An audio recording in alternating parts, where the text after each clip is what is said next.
49,000 children who are currently either in custody or supervision of the state. Of that 49,000, 8,800 are in out-of-home placement. There are approximately 1,300 children considered to be legally free and in a position to be adopted.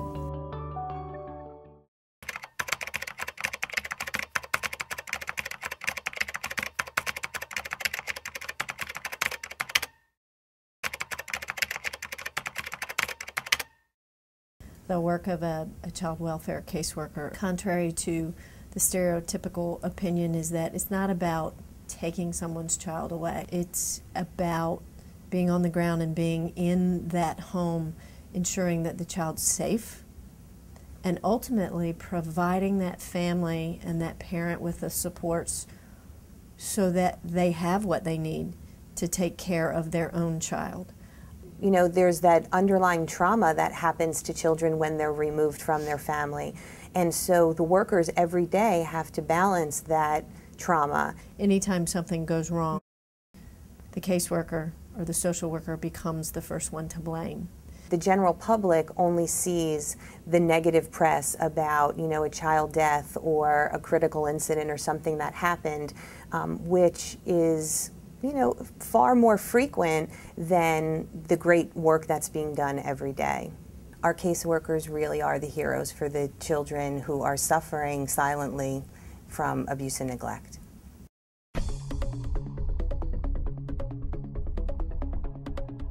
I've had a lot of children who were born drug exposed, mostly cocaine positive.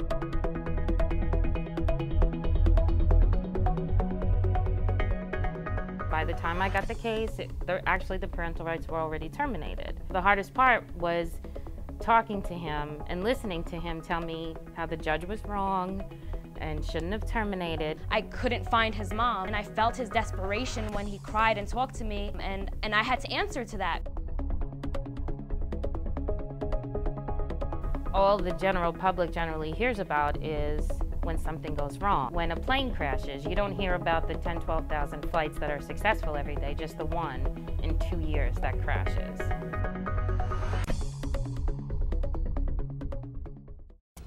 It looked like I pretty much have everything. I'm on my way into Mrs. Puente's house.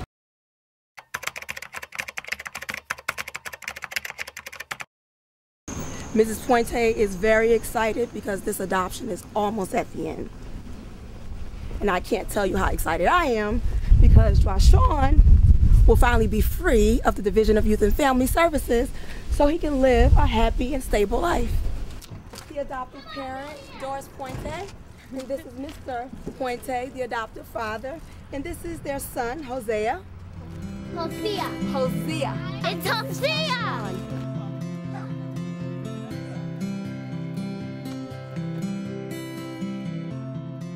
Joshon is currently in a foster adoptive home where he will soon be adopted. Joshon and his birth mother had tested positive for cocaine and opiates.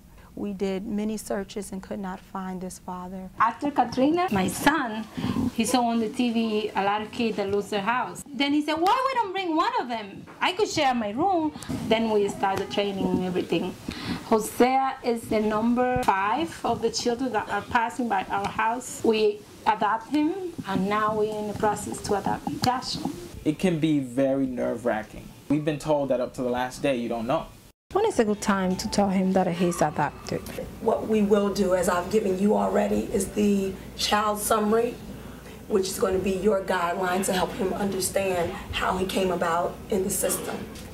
He was growing with another father and he got sick, that he needed blood work or something, and the only person that was allowed to do it was the father. And Joshon came to my head right away. Are you still keeping up his life book? I think it's done, but I put it away.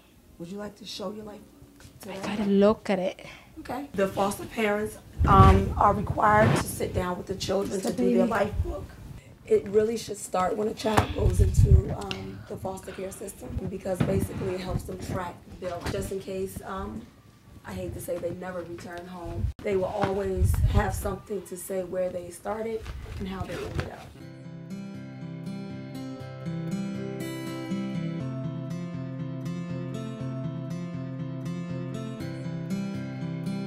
There's no doubt in my mind that Joshua is going to be well cared for with the Pointe family. And as he gets older, I pray that he can be appreciative of his family. All right, have a good weekend. Okay. And be nice to your parents, okay? Okay. All right. Bye. Working with children is what I do, and I love it, and I don't regret a day of it. But guess what, America? I'm loving you and your children. Bye. See you later.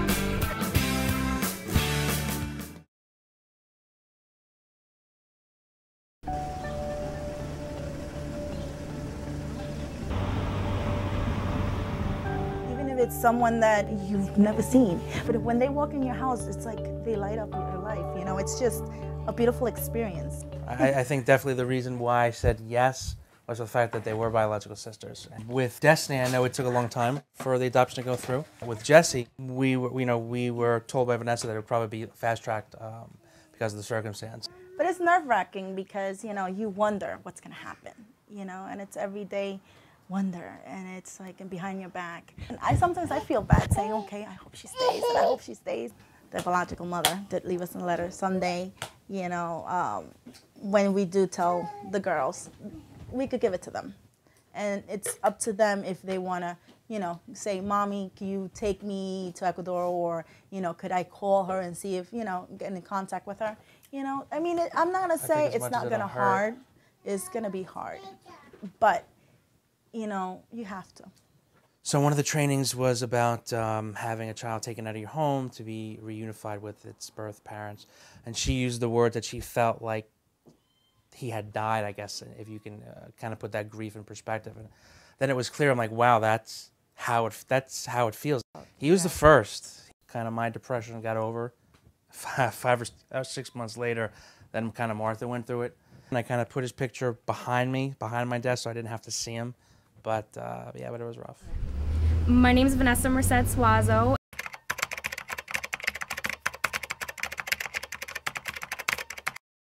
We're going to be talking a little bit about the adoption that's scheduled and go over some of the paperwork that is involved with the adoption process.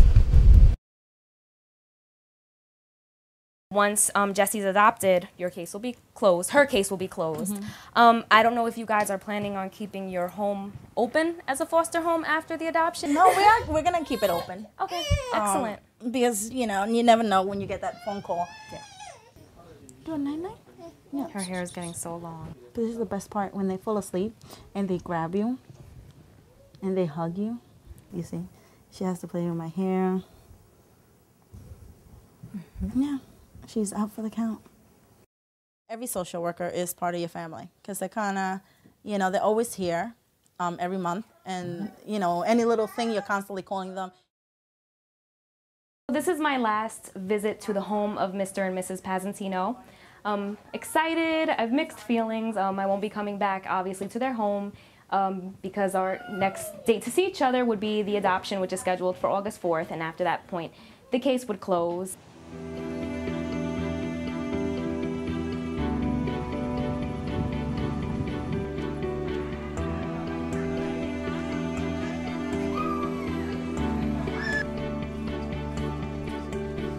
Yay, I was adopted today. Today's adoption day. We just went and saw the judge, Judge Castro. So now Jesse's officially Pazantino Infante, just like Destiny. It's like seeing your child for the first time because they have your last name and you know they're not going to go anywhere anymore. When they introduced Jesse as Pazantino, it's like a rush. I tell you, it's just a nice experience. The best part about being an adoption worker is actually attending the adoptions and knowing that there's closure to the cases and permanency, which is what we aim for in the kids' lives.